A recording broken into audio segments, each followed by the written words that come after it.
The day I finally snapped, it happened in front of everyone. My voice was shaking. Then suddenly I was shouting, hands flying, saying things I didn't even mean. One coffee cup hit the floor. Every face around me went silent. A few people pulled out their phones.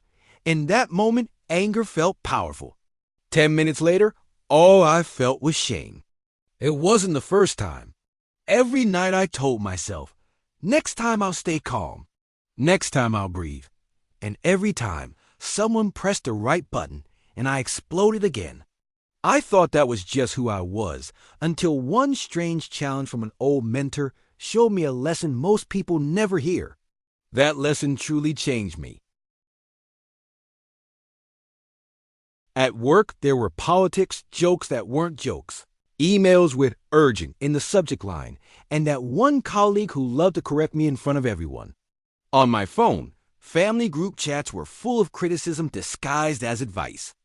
Social media was a constant scroll of opinions, arguments, and lives that made me feel behind. I smiled, I worked, I replied with polite messages. But inside I lived like a stretched rubber band, always one comment away from snapping.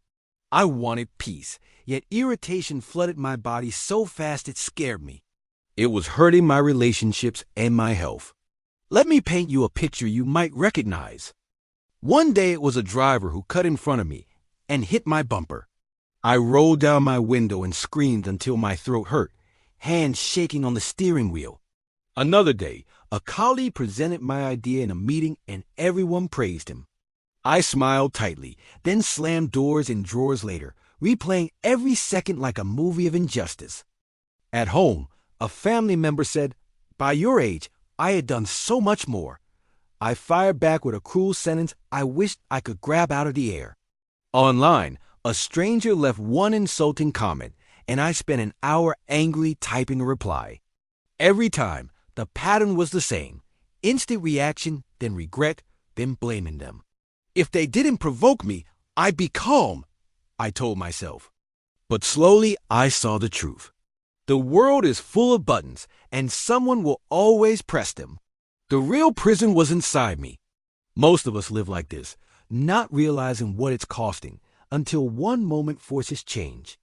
After one ugly argument, when someone I love said, "I'm tired of your moods," something in me broke.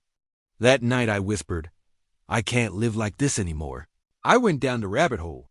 I searched online for anger tips, watched videos, saved quotes about calm minds and soft hearts. I tried deep breaths, counting to 10, walking away, even pretending not to care. Nothing lasted. Triggers kept pulling me back like a magnet. One afternoon, I was sitting in a small park, my head full of noise, when I noticed an older person on the next bench. Children were shouting. A vendor was arguing, a phone was ringing, and yet this person sat there quietly peaceful. Desperate, I asked, "How are you so calm when people are so annoying?" They smiled gently and said, "Let me show you." The next day, the old man met me at the park with a small metal cup filled right to the edge with water. He held it out carefully and said, "I want you to walk once around the busy market and come back without spilling a single drop." I stared at him. "That's it? How will this help me stay calm?" "Just try," he smiled. So I did. The market was loud and crowded. Motorbikes passed too close. Vendors shouted prices.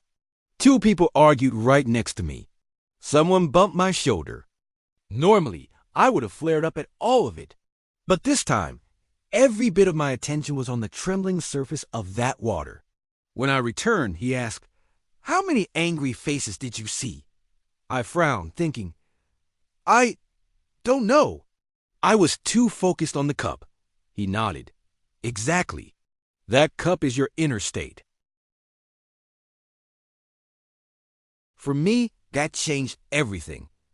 But he wasn't finished. "Think of people's words and actions like channels on a television," he said. "You cannot make those channels disappear. Some are calm, some are violent, some are just noise. But who holds the remote?" "Me," I answered slowly. "Exactly. Triggers will always appear. Some days the world will seem designed to provoke you. But your attention is the remote control. When you keep replaying their insult, you suffer again and again. When you bring attention back to your breath, your values, your real goals, you stay centered.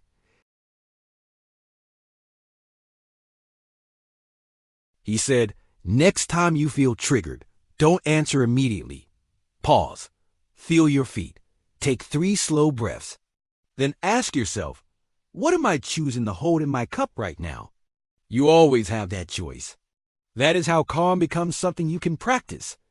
I went back to the same life. The driver who cut in, the coworker who interrupted, the family member with something negative to say. Nothing outside had changed, but I had a cup to protect now. One morning, someone cut me off in traffic. My chest tightened, words rose to my tongue, then I felt my feet, took 3 breaths, and pictured that cup. I chose not to spill. At work, when my idea was dismissed, I noticed the heat in my face, then silently asked, what am I holding now? I held my response instead of my anger. People began to say, you didn't react. Slowly, my relationship softened, and a steady strength started to grow inside me each day. Triggers will never disappear. People will still talk, judge, and act unfairly. But your inner cup is yours to protect. In your next moment, pause, feel your feet, take 3 slow breaths, and ask, what am I choosing to hold right now? If this helped you, share, subscribe, and tell me in the comments where you need more calm in your life. Thanks for watching.